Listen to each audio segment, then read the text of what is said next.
Hi guys, welcome back. So obviously you've recently seen me do a lot of work on the Lupo, and I've had a lot of people asking me questions as to what's going on with the Micra, where I'm up to with it, like what other things have I done to it. Now, because of obviously lockdown and situations like that, I haven't had the chance to get over to actually do a lot of work on the vehicle. Well, I have been doing work, I just haven't had a lot of time to do the filming, so I had to just get what I can done as quick as possible, and that hasn't left a lot of time for filming. So unfortunately I haven't actually got a lot of content of the work that I've done up until now. However, I'm going to do a quick update as to what's been done on the Micra. I think you'll be quite surprised as to how far it's come. Check it out.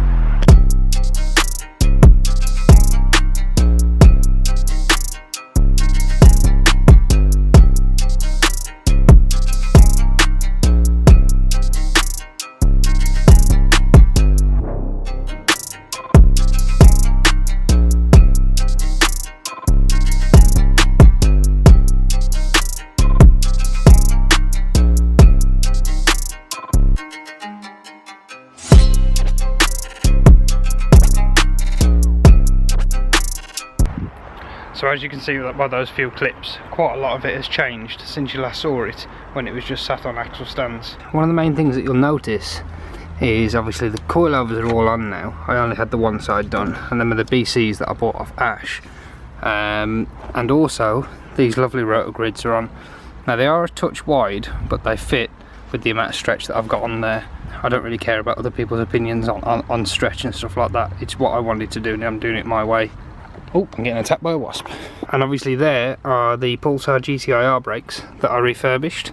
They've got new pistons in, new seals and everything, and they're all ready to rock. They're looking absolutely great on there with the new discs as well, which you can't really see. Hang on. There you go, you can see them better on this side. The brand new pads and discs. They're all ready to go. Inside, not a lot has changed. Obviously, you've seen me talking about the Haltech. That is actually mounted here now alongside my BIOS controller for the brakes. This line is temporary. That was to test the brakes because it's going to be plumbed into this hydraulic handbrake, which I have my Willwood cylinder there to go in. That's all mounted on this little platform table which I welded into the car, so that's solid welded into the floor there.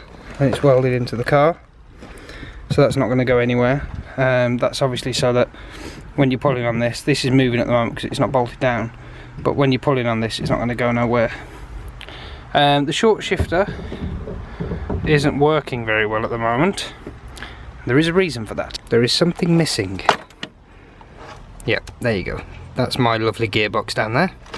The flywheel's currently not on there because I'm upgrading the clutch and everything. I'm getting the flywheel resurfaced, and I've had the box reconned because I've had new bearings and that put in it, because I didn't want to put it all on the car and then find out that it needed bearings later. Although the guy that did the box said that everything was in very good condition.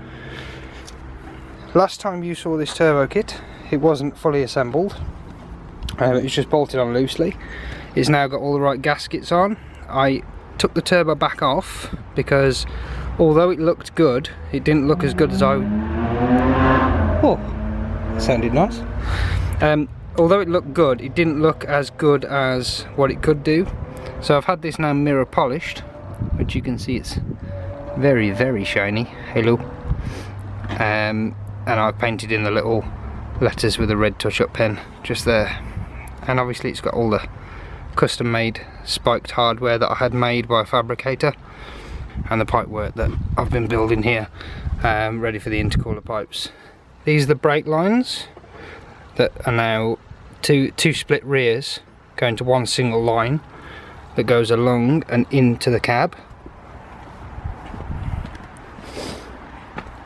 That then comes through into the brake bias adjuster, down, and then it splits into a T-piece.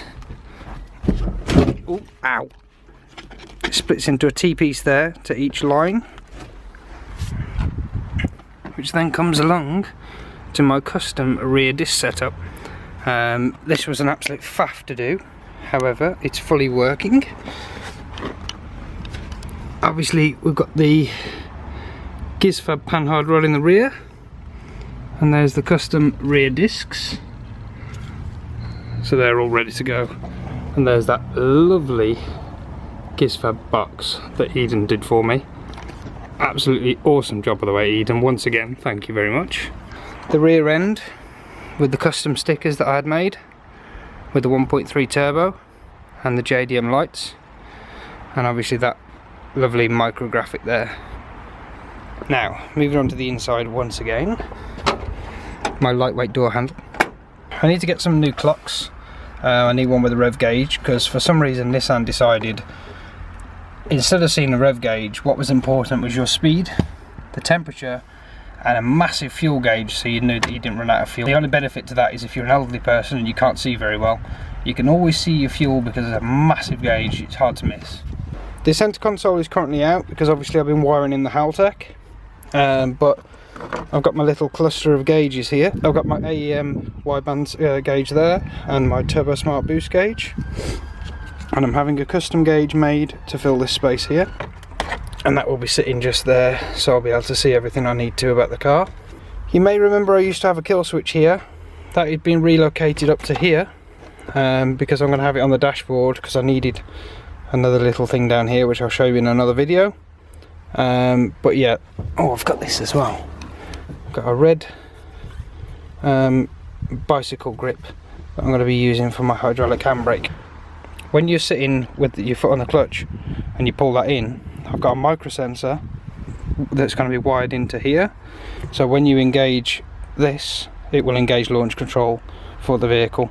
Obviously you can see there the screamer pipe out the bonnet, so we might get some pops and bangs out the bonnet when we engage launch control, so that should be quite fun. What else can I show you that I've been up to? So I'm not sure how well you'll see this, but this is the battery relocation that I did. I posted this on my my blog on the Micra forums, but I didn't actually make a video because once again I didn't have time, but I'll link my blog below if anyone wants to go and check that. Oh yeah, that's a nice shiny new lambda sensor as well from Nissan, brand new. Very happy about that because I couldn't find one anywhere and I wanted an original part. Cheeky little Gizfab logo. But yeah, this is my my battery relocation. So the original power, which would have connected to the battery, goes into this terminal block and then connects this nice thick cable that runs through there. It comes up through the dashboard to this kill switch, which is obviously going to be into this fuse block which I've made so I can run all my gauges independently. So when I turn this on, all of the gauges will light up. It still has the cable, so it'll have an external kill switch on it on the bonnet here, so you can pull that to kill it. This isn't it, this is vacuum line, but it comes down through the panelling all the way through the bottom of the car. It then emerges here to this fuse. I'm having a lightweight battery that will bolt on with little bolts like M5 or M6 bolts, but this is bolted onto here so I could test it with a big car battery. Bumper will come off and I can show you here. I've just bent and welded that bracket that used to mount down here, and I've put a bolt through the middle of there, which is now into the thing, which that intercooler is very solid. That's a cool little line, nice braided line, and it's just bolted on the bottom here with some plates that are welded to the chassis. This will need attending to at some point. You can just see here my oil return line, which has got some race grade heat shielding on, which is not cheap stuff. It's very, very expensive stuff actually, but I did that because it runs so close to this external wastegate that I didn't want it to melt through the rubber, which comes into the sump just there with a little threaded insert. I'll just drop the bonnet down and show you where this actually comes out.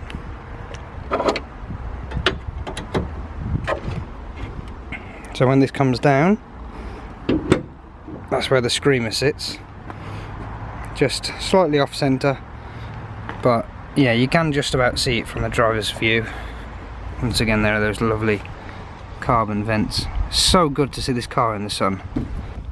Driver's perspective, you can just about see that screaming pipe, so we should get a few pops and bangs out of there while we're driving along. That'd be pretty cool. So realistically, there's not a lot more to show you. That's just a quick update as to what's been done to the car since I last filmed, and it has been quite a long time since I've done anything on this car. Obviously with more lockdown restrictions coming into place, I'm not going to have any chance to film again for a while. I really hope that things start easing off a little bit for everyone's sake, and so I can start to get a move on. Hopefully I can get the box, the clutch and the flywheel back on, and maybe I'll be able to see this car move under its own power and get it tuned. But yeah, for now that's as much as I can show you because I haven't got anything else to do to it. But I hope to see you in the next one. Please like and subscribe if you like the Micra and you want to see more updates from it, and I will be making other content here and there, but it's always nice to see the other guys that are making their Micras. And obviously Jap Junk, he's back, he's got his Micra again, so go sub to Jap Junk because he makes good videos. But yeah, thank you for watching guys, hope you enjoyed this one, and I'll see you in the next one. Bye bye.